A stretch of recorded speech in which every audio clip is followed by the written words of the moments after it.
Good evening, and welcome to the Wednesday, August 15th, 2018 Public Works Advisory Board meeting. Let's see, all of the members except Steve are here this evening, so we do have a quorum. Are there any announcements before we continue? There are no presentations. Okay. We'll move to the consent agenda. We have 3 sets of minutes. A1 is minutes for the meeting of May 16th. A2 is for the minutes of June 25th, and a joint meeting with the Citizens Finance Advisory Board. And the A3 is approval of minutes of July 18th, which was a joint meeting with the Rec and Park Commission. Is there a motion to, are there any additions or corrections to A1, the minutes of May 16th? If none, would someone like to move for approval of the minutes as presented? I move. Okay. It's been moved by John and seconded by Jan. All those in favor signify by saying aye. Aye. Aye. Those opposed say nay. Motion carries.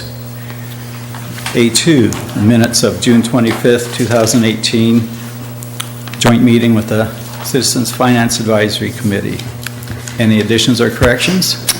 I have a correction for that one, I think. Okay. The meeting was scheduled at 3 o'clock, but down when it's at the beginning of the after established quorum, it says was called to order at 5:31, and then it was adjourned at 5:48.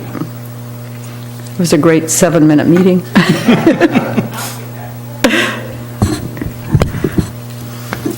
Are there any other additions or corrections?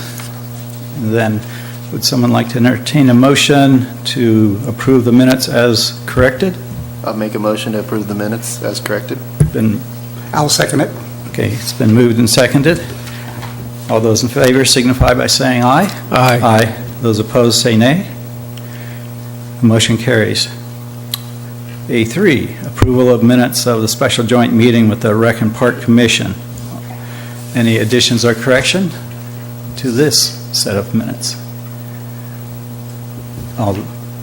I wish I had been able to participate in that one. I watched the video, and it was a fun little trip. Is there a motion to approve as presented? I move. Okay, it's been moved and seconded. All those in favor signify by saying aye. Aye. Aye. Those opposed say nay. Okay, the minutes have been approved. B1, the director's report. We'll pass this over to the director.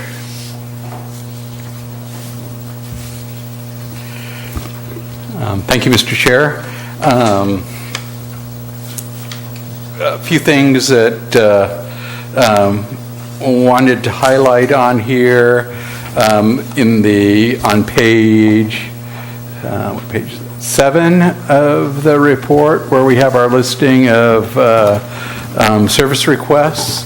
Over the next few months, you'll see a change in this report format. We're right now going through we went live with our new CityWorks asset management system on Tuesday, and we'll be starting to use that for tracking of our work, and so there'll be a change in format. Also, we'll be going live with a new citizen interface to that program. We're going from our existing QAlert vendor to a vendor called CitySourced. The end user should see very little changes to it. I think it'll be still called My Morro Bay in the App Store or whatever it's called for Android devices. It has a better interface with CityWorks. So when somebody does a service request, it'll get automatically transferred into the CityWorks asset management program, and ultimately create a work order for that. That'll go to the appropriate supervisor, who then assign that work to the crews for that work. And there's a way to, as with Q Alert, a way to be informed as the work progresses on that. It's a CityWorks and CitySource communicate both ways with that. So, like I said, we just started, went live with that on Tuesday. Still going through a few growing pains, learning the new software, getting iPads out to the crews, and having them, track their work electronically rather than on paper. So it'll be good once it's fully implemented, but as with anything new, there are some growing pains with it.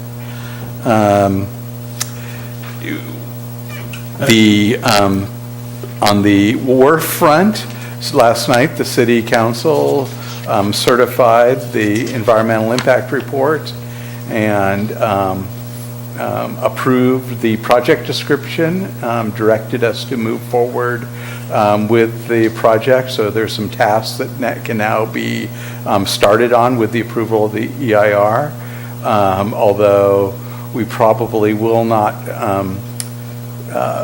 finalize the implementation of the contract with our design builder until after the 218, nor will we purchase the property until after the results of the 218, which will be held, the public hearing will be held on September 11th at 6 p.m. in this building, the Vets Hall.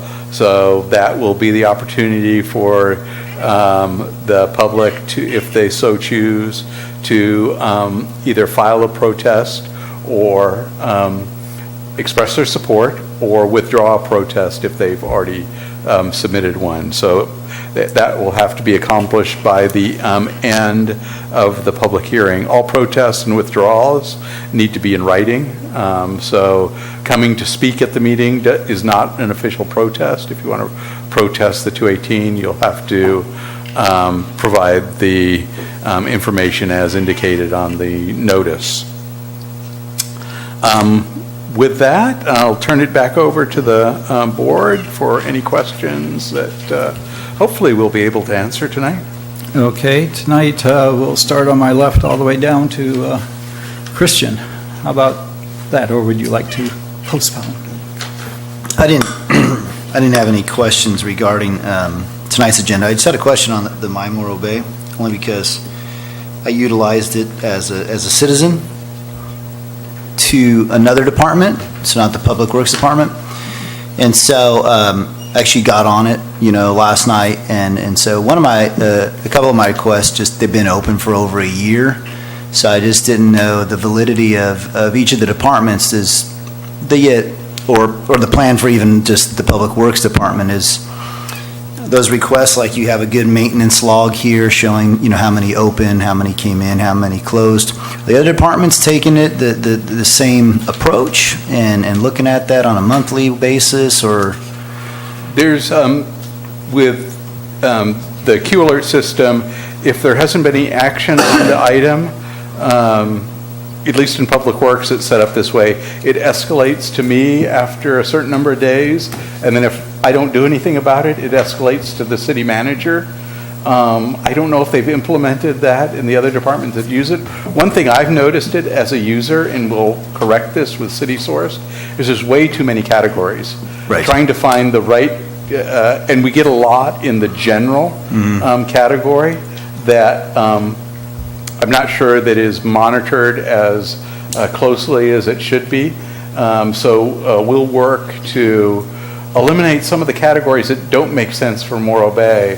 And that way, I think we'll get a better response from the departments if there's fewer categories to choose from and it goes exactly to the appropriate person. Because what happens now is they get forwarded around the city a lot because somebody will pick the wrong category and it'll take a few times to get to the right department. I think with fewer categories, they'll get to the right department sooner.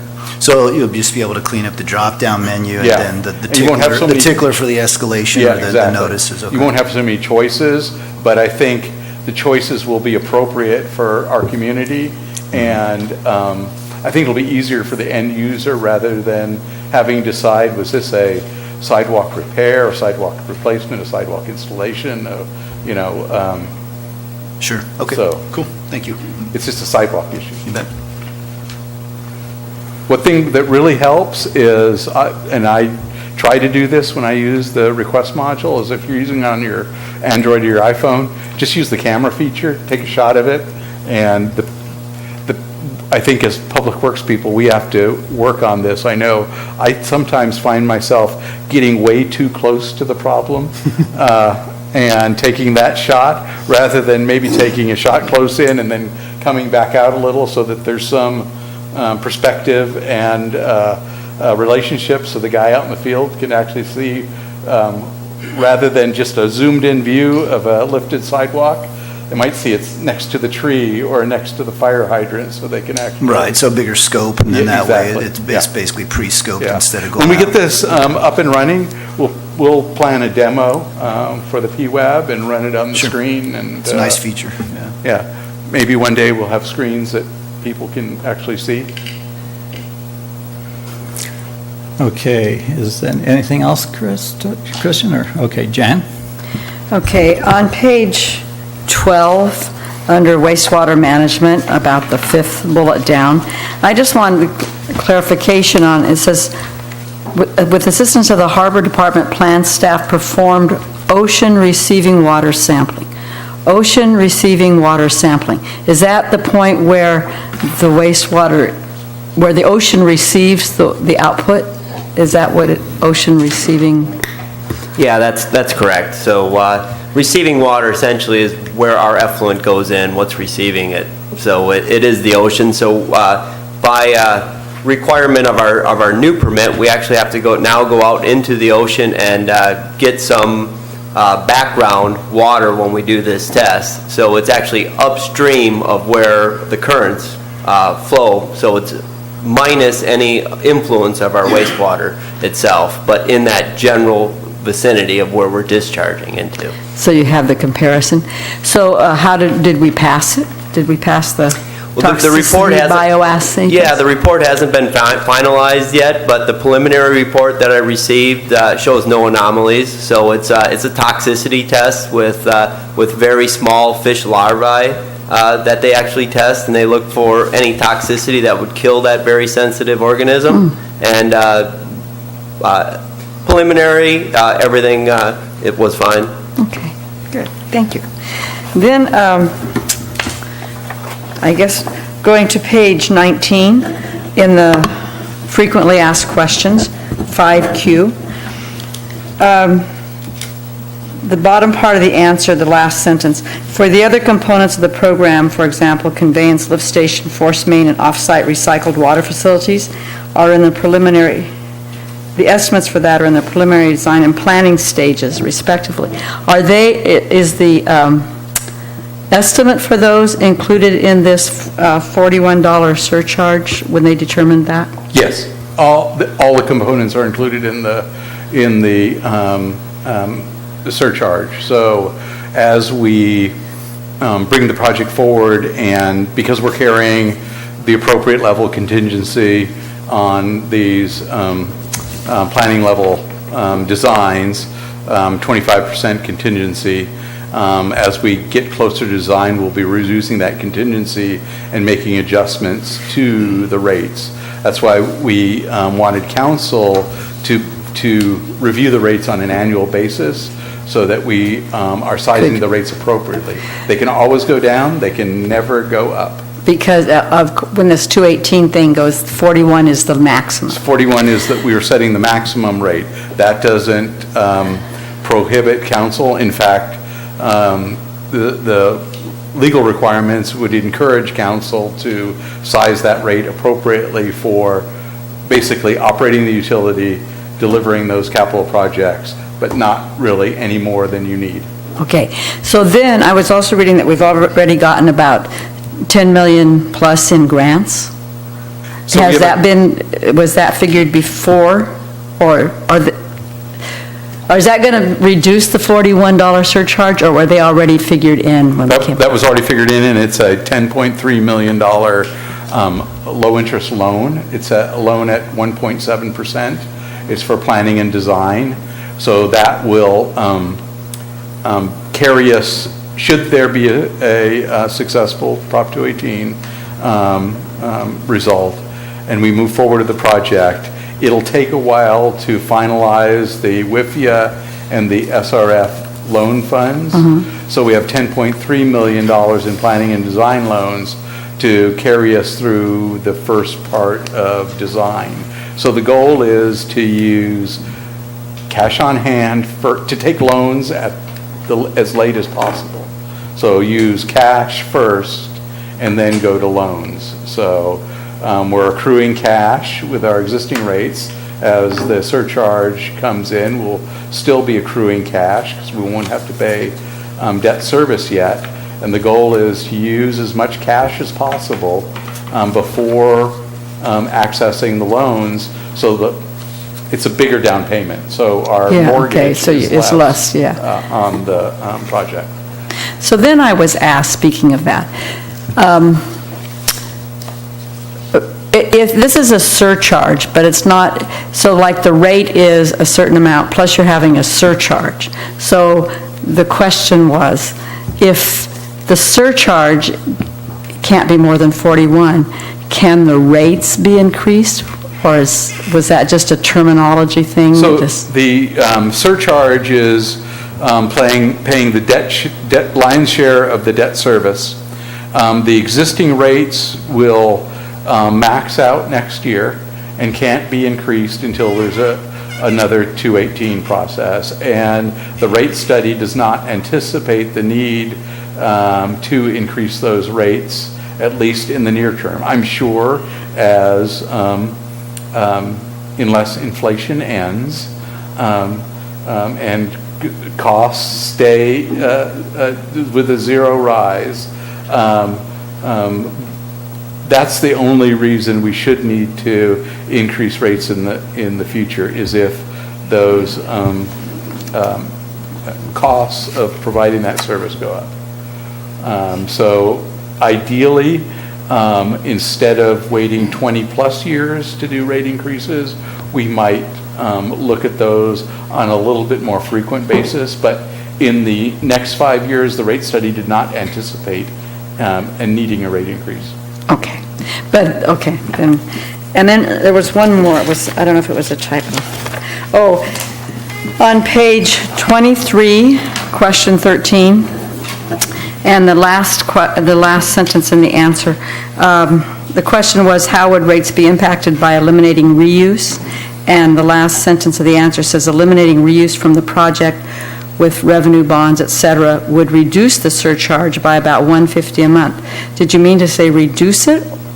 If you eliminate the reuse, would that reduce the surcharge, or would that increase the surcharge? Because you wouldn't be having access to some of the lower rate loans, is that right? But the cost of the project would also be lowered, but there's only about $1.50 a month okay. savings. So Okay. Depending on the source of funds, it's pretty close to a wash for a non-subsidized loan with no reuse versus a subsidized loan with reuse. Okay. Thank you, Rob. Thank you. And also, thank you for saying what page you're on when you're asking questions. Skiff, would you like to go next? Yes, thank you. Or Stu, I mean, sorry.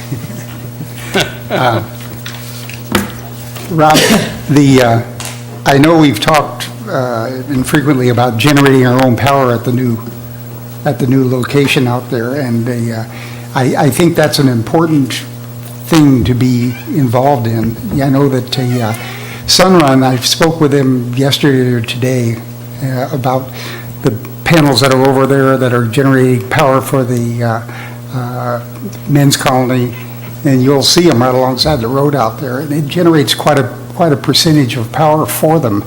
And I think that's one of the things that we should consider. And I would imagine we can get some sort of help financially for doing something like that. And I think that's an important thing to get into as we move forward. I know electricity is not going to get any cheaper, and when you read what's going on with PG&E and the lawsuits they're involved in and a bunch of things, I'm sure we're going to see that go up. And if we have our own power generation out there and we're bringing it forward to pump that fluent up the hill and pump it to the new station, that'll make a big difference in it.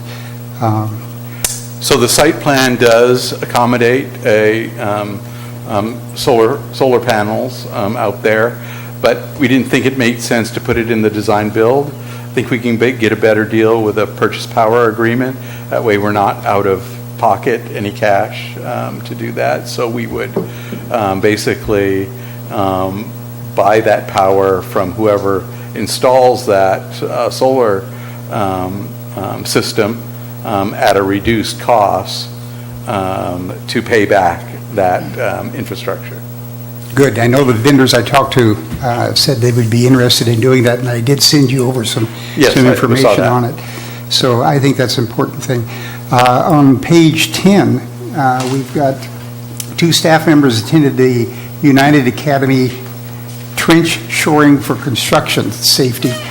Those trenches look to be pretty soft when you get in there and start working on them. It looks like they collapse in. Are we getting up to speed on that so we don't bury somebody in there? What's the story on that?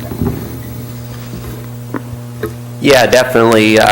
We actually have all our staff that go into the trenches do receive trench safety.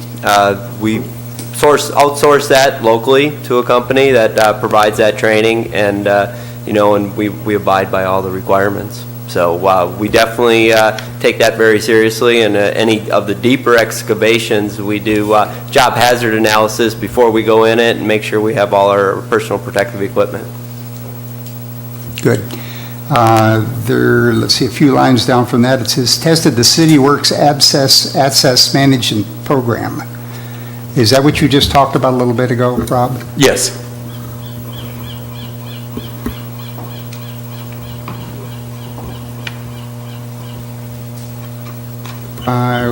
On page 12, we talk about reprogramming emergency auto dialers to dial. Is that process done? I know I tried to dial one of them here a couple of weeks ago, and the county seems to be getting lost with some of that. How are we doing with that? Yeah, what that refers to is our emergency call-out systems, our call boxes that just trigger and give us an alarm when we get a power outage at a lift station per se, or a high level at the treatment plant. With the change in the area code, where we have to actually now dial the area code for this area, whenever we make a number, we actually had to go in and reprogram that because we didn't have any of the area codes in. Relatively simple procedure, but definitely something that was required to make sure we get our alarm calls. Okay, so that's all done. Correct. Great. A few lines down from that, it talks about CJPIA performed annual plant hazard safety inspection. What are those initials? That's somebody else is coming in and taking a look at it? That's our insurance provider, California Joint Powers Insurance Authority.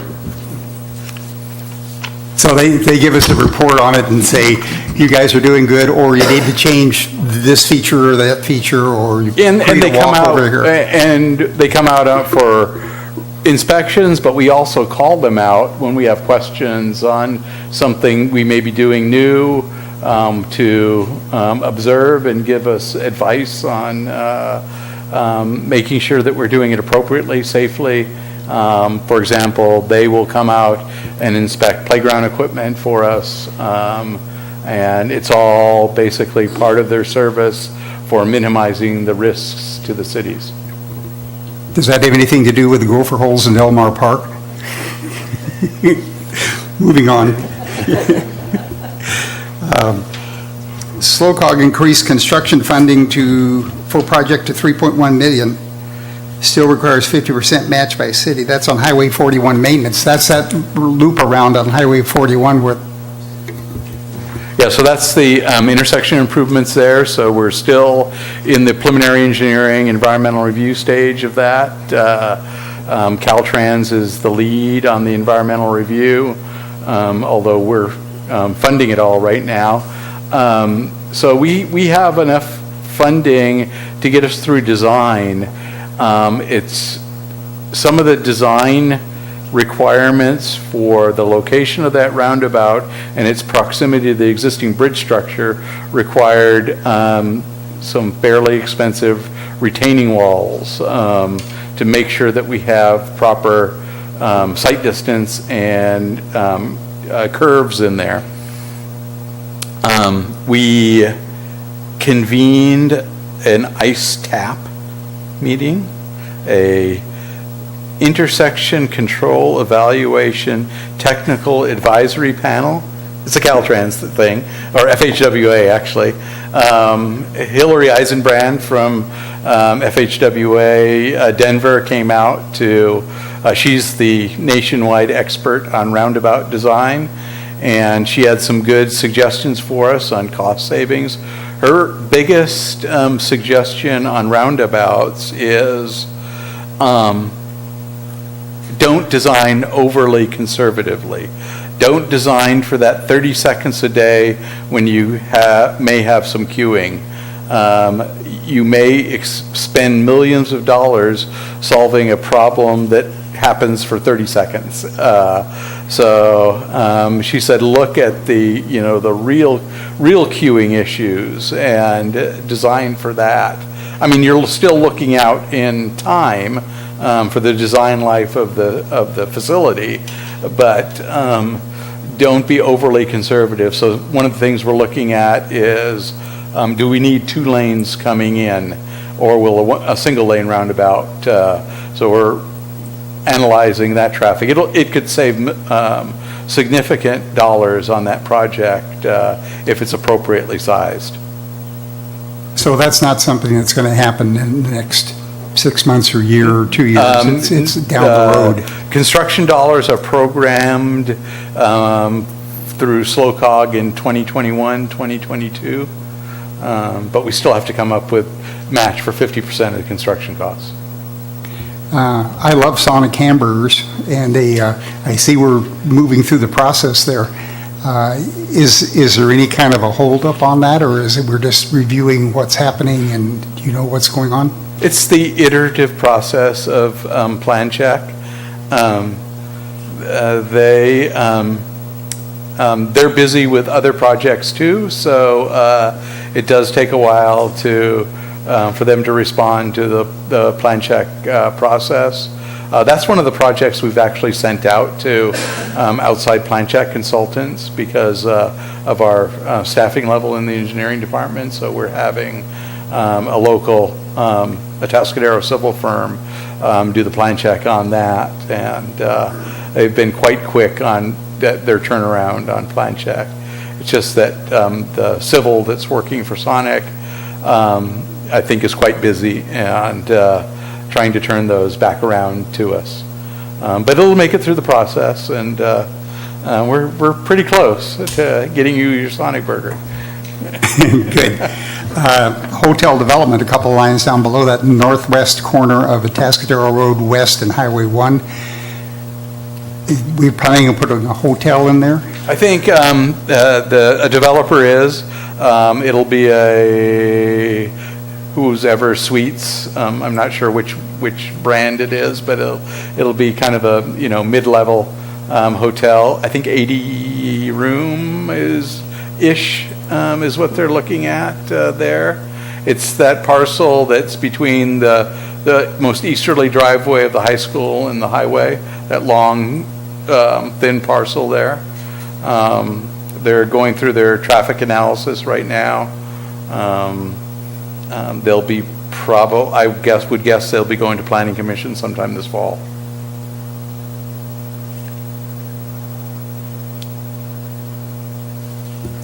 I know there's on page 24, we're talking about the pipes need to be brought up and so on. I know Cayucas did a lining inside the pipes, or maybe that was the college that did that. They pushed that rubber hose inside the pipes instead of replacing the pipes. Do we plan to do any of that at all? Or are we just going to pull up the pipes and replace them? That is one of the tools in our tool bag is inversion lining. So it's usually a liner that's pulled through there, and then either air or hot water is circulated through there to cure that lining and make it rigid and solid and conform to the inside of the pipe. We've done that on the line that goes down to Tascadero Road in probably in the early 2000s. That was done as part of the Shell MTBE issues. That's where the MTBE showed up first. Was it leaked into our sewer lines, and then we found it when we were doing our testing at the wastewater plant, our water quality testing. So Shell paid for that. We've done it as city projects, throughout the town, either as point repairs, so a small section, to longer sections, for example, on Quintana Road from the city limits into town, east of South Bay. All of that was lined. Good, that sounds like that'd be much more economical than It can be. digging the holes down the street and pulling the pipes up and changing them and so on. Speaking of pulling the pipes and digging down the road, I know there was some conversation about the injections from the Indian Nation about going over and going down the boulevard with our pipes. Is that resolved, or are we still going on that? We're working with Caltrans on a potential alignment that avoids some of the most sensitive cultural resources by taking the, from the proposed new lift station near the existing plant up Atascadero Road to the southbound on-ramp to Highway 1 until we just get north or south and easterly of Morrow Creek with a new pipe bridge, and then diving back down onto the bike path. That avoids kind of the Lila Kaiser Park area where there could be some sensitive resources there. Good. Do we plan to keep the old plant, or has there been any conversation on it, on the property that plant is on the Tascadero Road? The council has talked a little bit about it, but I think they deferred that until after the general plan is certified. We still have a couple of years to operate that existing facility should we move forward with a new one. There may be some, we own it 60% and Cayucos owns 40% of it. So we'll still have to meet with the sanitary district to decide how that disposition goes. Also, depending on what happens there, we may not want to, or the new developer or whatever use. For example, the ops building. That's a decent masonry block building that could be repurposed for something. It could be gutted and reused for something else. So we'll work through those issues as we move forward with the project. Also, the demo is an additive alternative to the design-build contract. We may decide to bid that separately because it's fairly conventional demolition work that local contractors should be able to bid on, and perhaps we could get a better price than we got from the design-build contractor. That's all I have. All right, thank you. Chris? Yeah, I just have a couple. I noticed on page 10, there was the online customer service request. One of them, I guess, mentioned a request for RV sewage dump station at the lift station. Has that ever been considered? I know you can utilize the state park, though it's not as easy and they charge a fee as well. Is the city consider something like that and charge a fee for that? won't steal Joe's thunder. We just talked about this, and he has a bunch of thoughts on this. Yeah, we actually have looked at that, and I've, in the past, I've looked at it for a lot of communities, and essentially, it could be a money maker if you have a large septic user population where you can actually bring the septic trucks in, but it is pretty labor intensive, because you do have to watch what's being dumped into your sewer system.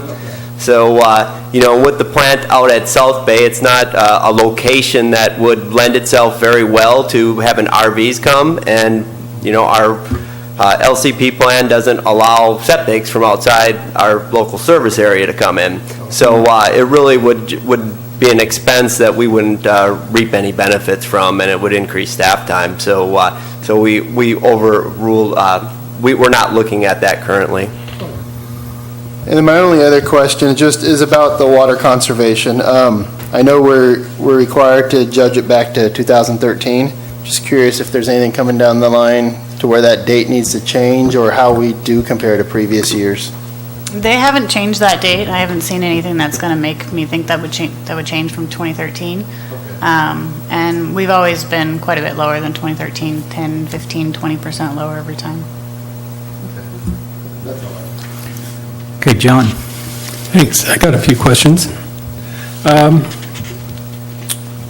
Page 9. Let me get to that. On the reports completed section, were there any issues in any of the reports? No, there was no issues. Thank you. Oh, you might want to talk a little bit about the water loss, the results of our water loss audit. So the state requires us to do a water loss audit now, and we have to have it validated by someone who's certified. So we can eventually get someone from the city to do that, but right now we had a consultant do it for us, and the state has a spreadsheet you have to fill out and figure out your water loss. We have a very low water loss, like a 1% and 2%, roughly, usually, water loss. So we have to report that. It's actually due October 1st, but since we had a consultant do it, we had it done a little early. Thank you. Let's see, page 10. I keep wishing that the RV dump station was there, so I had an easy place to get to. Page 12.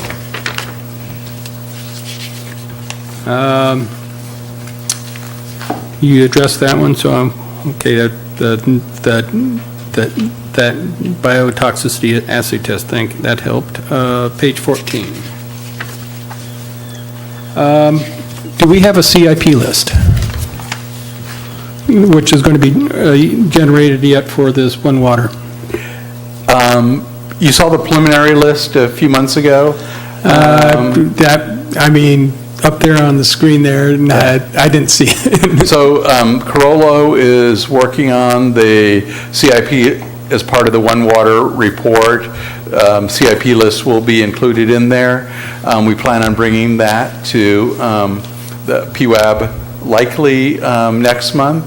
We may need to adjust the meeting date because of availability of their staffing and getting that report completed. So if we do need to change the meeting date, we'll make sure we poll the board well ahead of time so that we can get that scheduled.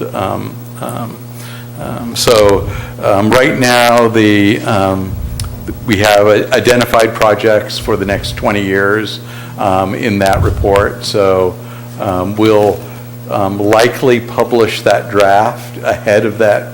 We will publish that draft well ahead of the meeting, so you have a chance to review that. Because it's, right now, the administrative draft of the document's probably, close to 3 inches thick. Okay. I'd like you to also maybe copy the Citizens Finance Advisory Committee so they can be aware of potential expenses for the budget. Sure. The other thing that popped up,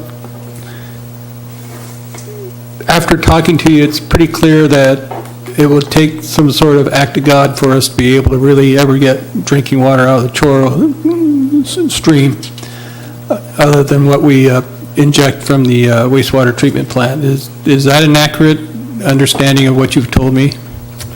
So Choro is problematic for a couple of reasons. The high level of nitrates and the remoteness from getting it to our brackish water RO for treatment, or building a treatment plant out there. We have customers that are on the pumping line, and then we have a minimum stream flow requirement for Choro Creek. So that will also be evaluated in the One Water Plan, and ultimately, although it is our, on paper, our highest water source, I don't know about the act of God, but it is going to be a difficult water source to access as we move forward in the future. Do you think, looking at the crystal ball, do you think we'll probably just walk away from it, or do you think we'll have to do something on it on a continuing basis anyway? I'm not sure that we'll walk away from it. We might want to find another user that could benefit from that and negotiate some exit from that water system out there. We've had some talks with NEP. They might be interested in buying that right. So there may be some interest in not just walking away from it. Okay, thank you. That helps. Question, what's NEP? I'm sorry, the Natural Estuary That's what I Program. thought it was. Would be buying, okay. Probably with a partner. The last person that we talked to about this was Ducks Unlimited. We're somewhat interested in that resource. Rob, there are farmers out in that Choro Valley. Do they have wells that, what is their water like that they get in their well, from their wells? They use it for agricultural reasons, but I'm sure it's not potent. like the water from our wells in that same area. So is it potable, or do they have to? It's still has nitrate in it. If they're using it for drinking water, they'll have some form of treatment. For example, we've converted a couple of properties that were on our water system that went onto wells, and one of them is using an under-sink RO system because they didn't want to treat the water for the entire household, because we agreed to install it, but they have to maintain it. And then I believe the other property is using a whole house. It's a smaller house, and they're using a whole house system. So a few years ago, council directed us to work with the property owners out there that are customers of ours, and remove them from the water system without causing any harm to them. Not all of them want to be removed from our city water system. So our negotiation position is not very strong, given that we can't say, we're not going to provide you with any water out there. So it's been one property, we drilled a well and then provided them the treatment system, and they agreed to go off of water. It's a slow process and may take several years to eliminate those customers.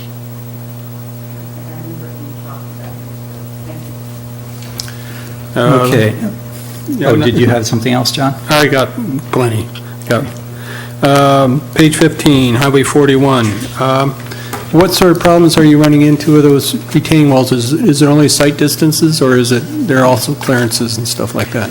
Clearances, and really what's the retaining walls are causing is a escalation in the cost because of the cost of those retaining walls. They go from the highest, I think, is 20-foot high retaining wall.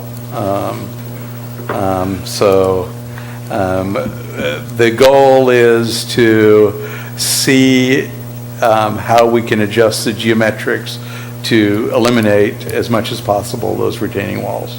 I had some experience where I had to squeeze a retaining wall between a backyard and a landfill, which was, I think we had maybe 2 feet. I ended up coming up with putting a slab in a flag foundation, and it was reasonably charged. I mean, they didn't have to, it was just limited to the width of the wall, and it just drop it down, and that might be a lot simpler than the complicated affairs which the Caltrans seems to favor sometimes. Yes, and, everything needs to be built to the state standard specifications, so they're not inexpensive retaining walls. No, but there's also chances, from what I understand, that you can look for cost savings, which if you meet the structural requirements, they should be able to go along with you. Yes. And they've been really good to work with on this project. Everybody in the ICE TAP meeting, everybody rolled up their sleeves to look for, viable changes to the project to reduce the project costs as much as possible. Okay. What's the program estimate for 41? I forget. Is it 7.1 million? Okay. And you hope to get down to? 1? As low as reasonable that we Okay. could do. So you don't really have an idea where the prices are? I think potentially we could probably realistically 20 to 25% of the project, should we be able to reduce some of the wall requirements. Okay. Let's see. Did we get a list of the SB1 projects? I don't think I've ever supplied you with that list for next year's projects, so I'll make sure that it gets included next time. It's $191,000 is our estimate for SB1 for next year, and we put in a list of streets that would be, we have to list specifically which streets that we would do for SB1, and I will make sure that that's part of the director's report next time. Thank you. Let's see now. So that page 15, it sounds like we are going to continue the Truro stream gauges for the foreseeable future then? It's a permit requirement on our water rights permit, so we do have to continue to monitor, and we're not pursuing any design work at the present time, but we're continuing to monitor those temporary gauges. Okay. Page 16.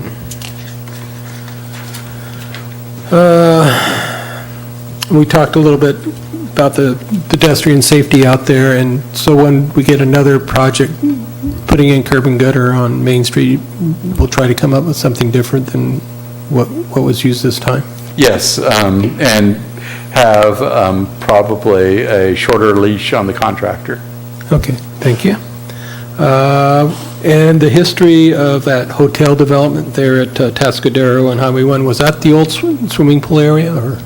No, the swimming pool was actually on the campus. From what I never experienced that old pool there. So this was a private piece of property owned by a Morro Bay family that was just recently sold.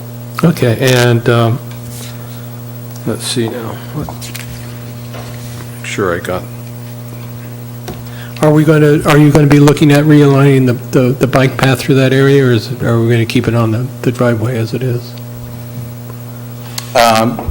Planning on keeping it where it is. They'll be installing curb gutter and sidewalk on Atascadero Road in front of the hotel, but keeping that green bike lane in front of that. How about down the driveway? Down the driveway, it's on school district property right now, and it'll probably remain on school district property. Okay. Let's see now.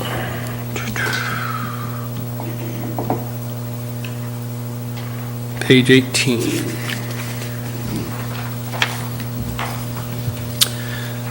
So we've got what future phases do we have planned for WRF?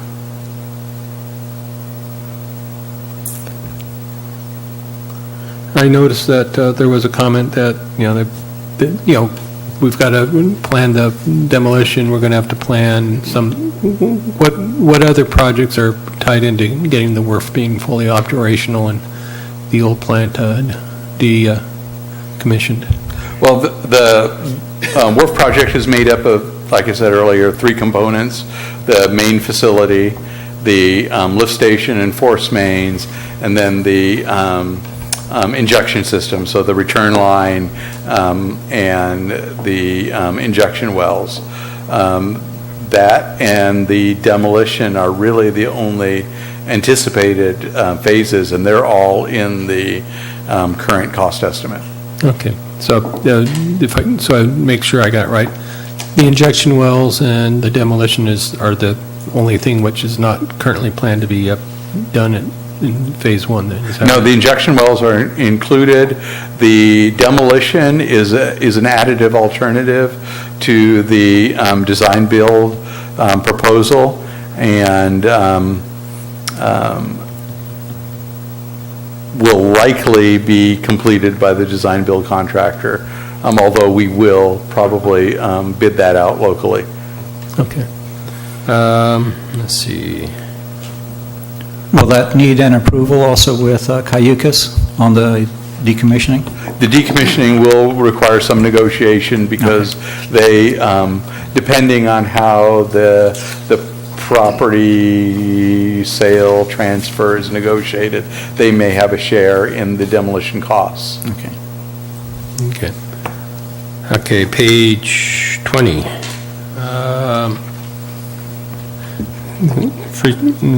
Fact number 6. I see you mentioned a 100-year floodplain elevation.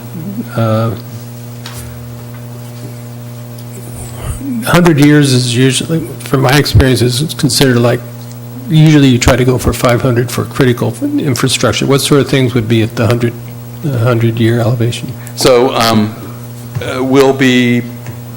we have our local regulations require any elevation or floodproofing to be 100-year plus 2 feet of freeboard.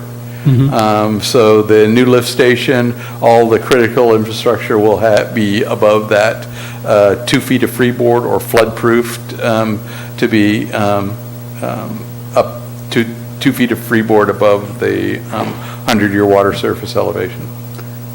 If you went to 500, approximately how much would that add? I don't know what the 500-year water surface elevation is for that location. Usually it's not a huge increase from the 100 to the 500. I was just wondering if... Yeah, I just don't have that in. Okay. Yeah, I remember, I've seen it on the flood maps, but I just don't have that elevation at the. Okay.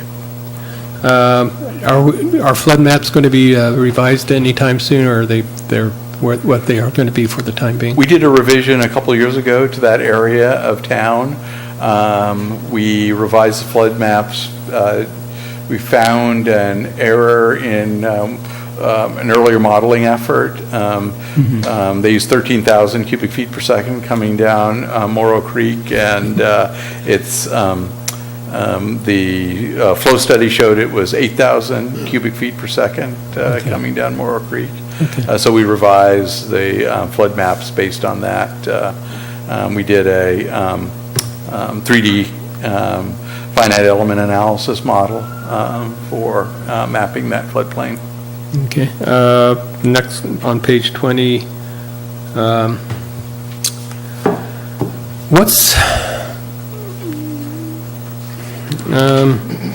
with the recharge we're doing, would we be able sometimes, at some date, get out of the State Water Project, or is there any, or are we going to, and is there any possibility of selling it to like Santa Barbara? So the State Water Project contract requirement has us on board until 2038. Now, we may be able to negotiate with the existing contractors in that system, but we still have to continue to pay for the local infrastructure. So the Choro Valley Pipeline, we have to pay that debt service till it's done. That is paid off. I used to always say 5 or 6 years, but it's been a while since we started saying 5. I think 2022, 2023 timeframe is when that debt is retired. That will be our really first point to negotiate that. Our build-out shows we need about 1,400 acre-feet of water to serve the community at build-out. State Water provides us with 1,313 acre-feet when we get 100% allocation. So we'll need additional water supply. The local groundwater basin, Morrow Creek, our water right there is 581 acre-feet a year, so we need to supplement that with our reclaimed water. The advantage of reclaimed water is we're an appropriator out of Morrow Creek, where most of the users along Morrow Creek are riparian users. Municipalities can never be a riparian user, so we have the lowest right to the natural water in Morrow Creek. But our reclaimed water, we have all the rights to. Okay. Page 25. So is the plan that we'll redevelop the wastewater treatment, the old wastewater treatment plant, or is that something which we have to? That's something that council still needs to decide what, and have a discussion with the Cayuga Sanitary District on the property disposition. What there. sort of control over redevelopment would the Coastal Commission have? It'll be in the appeals jurisdiction. So the city, until you get to west of Embarcadero Road, it's in the appeals jurisdiction. It's not in the original jurisdiction. So the city has permitting authority over it, but it's appealable to Coastal. So we'll want to work closely with Coastal in that appeals jurisdiction to make sure we're not doing something that is a likely appeal. Okay. Page 27. M2, is that a fog seal thing? That's a coarser aggregate than fog seal. And you're right, we probably need to put in a little descriptors on what M2 is. It's microsurface, type 2 microsurfacing.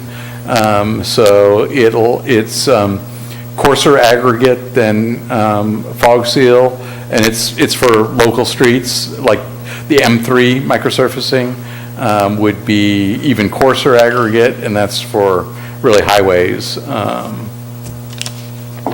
So we'll next time we'll add a descriptor for those pavement preservation types.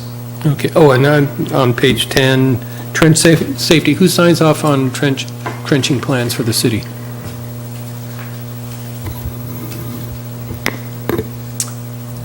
All our trenching and confined space entry goes through one of the supervisors of that area. So it'd either be the water supervisor, wastewater supervisor, or collection system supervisor, depending on what area it is. Okay, I'm trying to remember the word for it, but when you support the sides of a trench, that usually requires some sort of engineer to say that.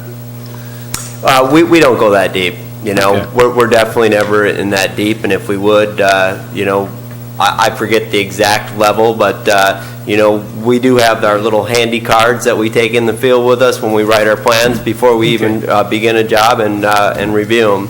So there's not been an instance when in the city under my watch that we have been that deep where we'd have to have an engineer review it. Okay, thank you. That's everything. Okay, I've got a few questions also. I'd sent you an email about the street sweeping. This is on page 7, I guess, about Paula and Greenwood, where there had been a large accumulation of dirt and rocks that had washed down and hadn't been swept for several months. And I believe in the street sweeping description that you had given us, it had indicated they're either, weekly or monthly. And I want to thank you for getting on that right away and getting the street sweeper out there. He cleaned up the bulk of the dirt and rocks that were out there, and he went on up to Paula and Hemlock, dragging and dropping a lot of rocks along the way, and did that intersection also. But is that the street sweeping on Greenwood, is that is there a way to monitor this, or that chart that you had given us with all the lines being, on the periodic basis, is that supposed to be done, if it's supposed to be weekly, it's weekly, and how do we monitor that? So the street sweeping company we work with sends us their GPS data for where their street sweeper is on, I'm not sure if Mike gets it on a monthly basis or a weekly basis, so we can, because we get a decent number of noise complaints from the street sweeper. So that way we can verify, was the street sweeper there when the noise occurred? So that's how they provide verification of their sweeping. Right now, we're working with the local solid waste service provider, garbage company, because our contract for street sweeping is on a month-to-month basis right now. So we're looking to negotiate a new contract, and that's a service that Morro Bay Garbage may be able to provide. So we're seeing what those prices look like, and if that doesn't come to fruition, we'll send out a new bid solicitation for street sweeping services. Okay, thank you for getting that done. And my neighbor mentioned how, I heard this thing going around and around and around in a circle. I guess they circled that intersection multiple times to pick up most of that stuff. Could I ask a question on that? Sure. Rob, how often does the street sweeper, it doesn't come to all the streets, right? Just the major streets? And how often do they come? It depends what the street is, and Damaris probably has that almost memorized. There's a map online that can show you, but the downtown areas, he comes once a week, and then like with curb and gutter, he comes more often. The residential streets without curb and gutter, they only do once a year. It just wasn't being very beneficial to some of those streets to sweep more often. Yeah, and I think you gave us a map about 5 months ago in our packet. Oh, yeah. That's what right. I was looking at, when we talked about this a little. Thank you. So We'll send out the link to the Okay. street sweeping map. Does it go up Main Street all the way to Yerba Buena? Or, I believe it does, yes. Yeah. Also, I noticed our crews were out there changing the street signs, and I saw them popping off the old street signs on my corner and putting in the new ones, and the new signs look really great. I guess, is that something that's just done when they have the time in between, or were they doing the entire city all in one fell swoop? So it's done as time is available, but it's something that we have to do on a regular basis. There's the Federal Highways Administration, FHWA, has a requirement for retroreflectivity. So you have to be able to see the sign at night.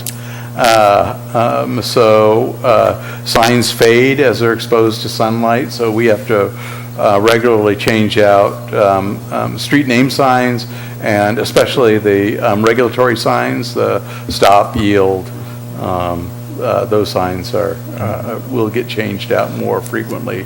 The older signs are what would be called engineering grade sheeting on them. There's no reflectivity to those at all, so those are all getting changed out to more reflective signs.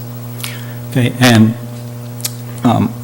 I'm terrible on names, and I forget the guy's name that was on the crew, asked him about all the signs that, that they were popping off and putting in the back of the truck. Asked what happened to them, and he says they basically just go to the dump. I didn't know if there's a way that instead of just going straight to the dump, if they could just be made available to people of the public that might want them. Just to reduce the landfill sort of thing, and people, some people like those sort of things. Collect those signs, Yes. especially, it seems like the surf sign, people especially like that one. Whether it's worn and old or not. Yeah. Okay. And sometime in the future, I'd like to see some sort of update on recycling as it concerns, the lack of China taking a lot of the waste now.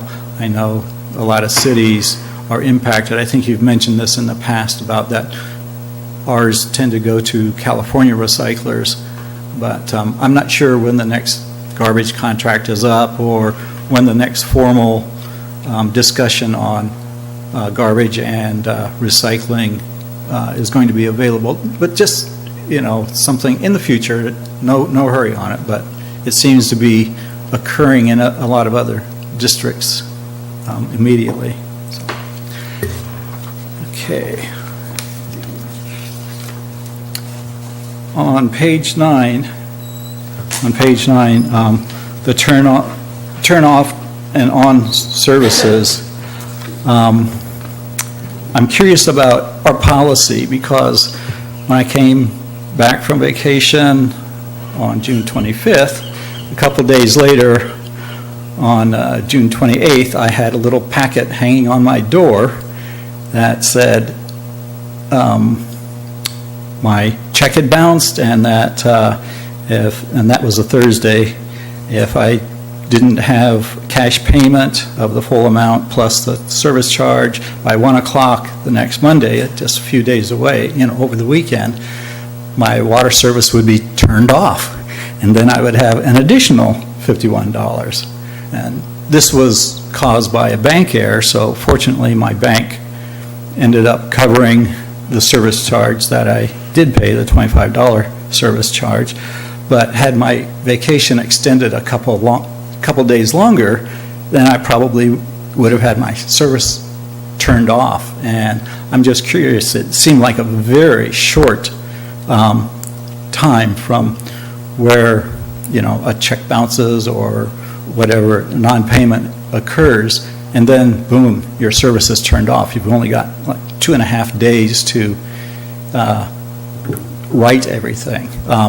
So sometime I'm not sure how long the policy has been in place, but sometime I'd like to discuss what some of the policies are. I know, a couple decades ago when I was on the Public Works Advisory Board in the late 90s, at that time they had an appeals board where members of our board and the city staff got together and talked with people that appealed various charges, whether it was water charges or something like that. But this was quite a wake-up for me where, something happened. And I can see these costs just really escalating for people who may be on the border, and I realize we want to collect all the amounts that are due us, but it just seemed very dramatic and very sharp. So if sometime in the future we would be able to talk about the development of the policy and things like that. Sure, perhaps we can have a guest speaker from our finance department help us with that. A lot of those requirements are hard-coded into ordinance, city ordinance, so I'll work with Jen on a future presentation. All right, thank you.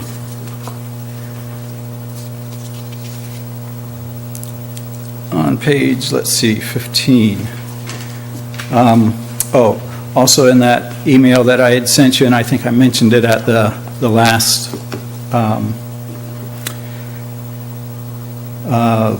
meeting that I was at on the pavement management, I had mentioned about the intersection of Greenwood and Elena, that right after the pavement was done last year on Greenwood, immediately a soft spot developed, and, the area alligator. Have you had a chance to look at that, and are there any recommendations on what's going to happen? Or is that Mike, and he's not here?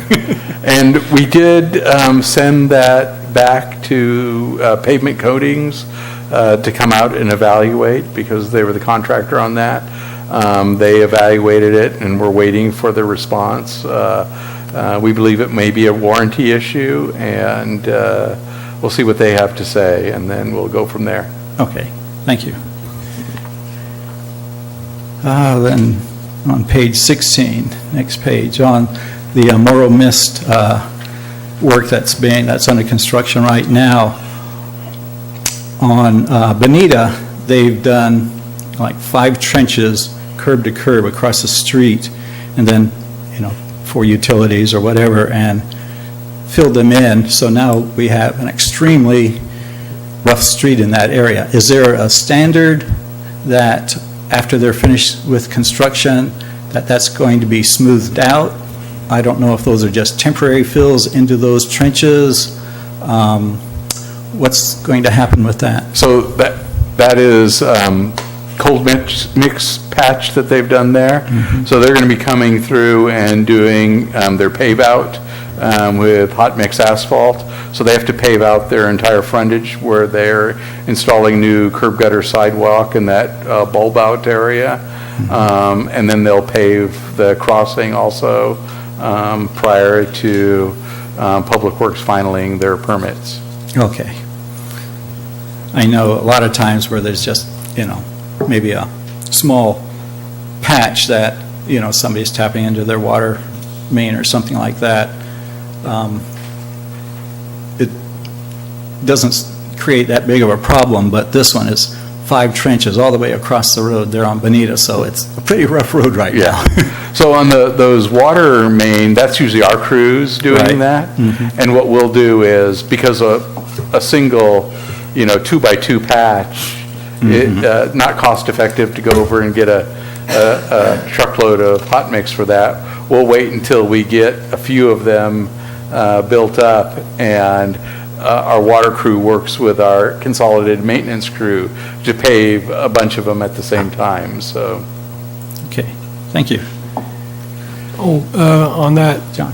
I was walking, I forget what street it was, but it's between Sandalwood and Coral, one of those connectors back there on the beach tract, and it looks like some of the Cape Seal that you put in about 5 years ago is just about gone. And I'm not sure which one was. If next time I walk, I'll take a look and post it on my Morro Bay, but it was, it's one of those streets that the Cape Seal is shot, so. Okay. Sandalwood and Coral? About Between- that? I thought it was like DeMar or. Okay. But it might have been one street, one way or the other. I don't read the street signs now when I'm Okay. wandering. Okay, on page 24. I get a lot of questions about the Cayucas pipeline that comes down from Cayucas that goes to the plant right now. And I know you've explained this before, and it would be helpful that they are still going to have control of that pipeline after they build their plant. And people say, well, let's build a plant out at Toro, and we'll just use that pipeline to pump everything out. Can you uncloud me on that? They are proposing to use that for their outfall line, so it's going to be very difficult to have the water flowing this way from their treatment plant that'll go out the outfall, and to be able to use it as a pumping line. At least in the short term until, well, even after they developed water reclamation, because they'll still need to discharge a brine, they will need an outfall line. Okay, thank you. I've tried to explain that to people, and I wanted to make sure I was accurate on what I was saying. Yeah, and another thing to consider on that too is Cayucas's flow is only 25% of our flow. So, the flow would have to be 3 times as much. So the capacity in those lines wouldn't handle the flow from Morro Bay. So, it's in that same general location. We could put lines, but definitely not utilize their lines to transport all our flow. Great, thank you. And another clarification on, from questions that I've heard from people dealing with the lift station. Regardless of where the plant goes, except unless it's rebuilt at the same place, whether it's at Toro or up the Choro, or at South Bay or up Morro Creek, on Highway 41, there's still going to be a necessity for a lift station, right? And multiple assists, say, if we had to pump it up to Toro Creek, the site that some people are proposing, we would still need to have the lift station at the existing collection low spot, right? Yes, I ride that on a bike, and I don't think it's downhill all the way, so you need to get up over the Morro Bay bump before you start going downhill to the site. And then if you go up, if you visited the location for the Cayuca Sewer, you cross over the creek and then you go back uphill. So it could not be flowed gravity to a site at Toro Creek. Toro Creek is, I don't know, coincidentally, almost equidistance from the existing plant as the South Bay Boulevard site is. So there's really no savings due to pipeline or pumping. Okay, thank you very much. Jan, looks like you have a question. So is Cayucas going to use our outfall? Is that where their sewer's going to still come down and? They're going to use their share of the outfall. Of the outfall? So they But in own our it 40 location? They own it 40%. And that's why we can't pump that direction? Well, they own their, the main that comes into town. There's 2 mains that Cayucas has ability to use. There's a jointly owned main, and then they have their solo, singly owned main line that comes into town. So the jointly owned main has raw sewage in it that comes in from Morro Bay, so, really can't repurpose that for anything. And their solely owned main will be flowing their effluent, plus, as Joe pointed out, it's fairly small and wouldn't handle Morro Bay flows. Okay, now I'm going to completely change the subject. No, if I may. I don't remember where I read it in here, but there was going to be some sidewalk replacement of some sidewalk squares that were already taken out. Did I read that somewhere in this? Yes, and I wish Mike was here because he'd be able to answer that off the top of his head. Okay. So we've saw cut some areas, and I don't know that he has I can't remember if he put in. There's one block in North Morro Bay that I walk frequently, and it's got, around the tree, the sidewalk is all lifted up and it's painted orange around the edges, and there's in this half a block, there's 5 or 6 orange paintings. You don't know, since he's not here, you don't know if that's involved. I don't think it's been cut yet, it's just been painted. I don't remember that specific location. It was like Las Vegas area? No, it's farther up. It's up more toward Sicily, up toward. I'm going to have to get back to you on that. Okay. I'll check. Okay, are there any more questions of staff before we move on the director's report? All right, thank you. Thank you, everyone, for your information. I'm sure the public really appreciates all of this clear knowledge.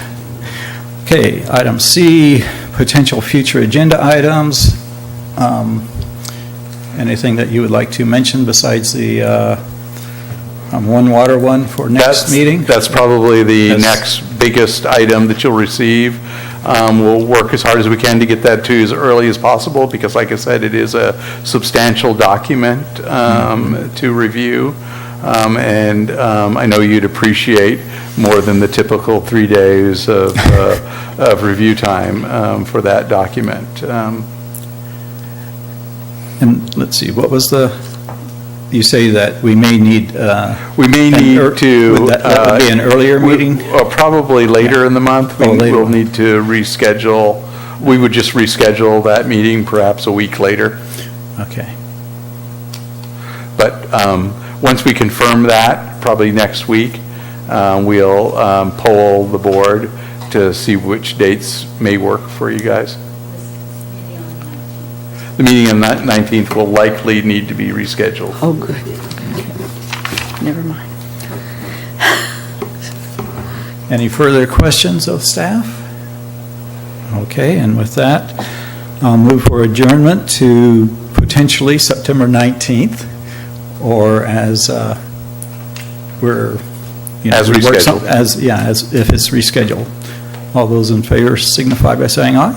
Aye. We are adjourned. Thank you very much, everyone. Thank you.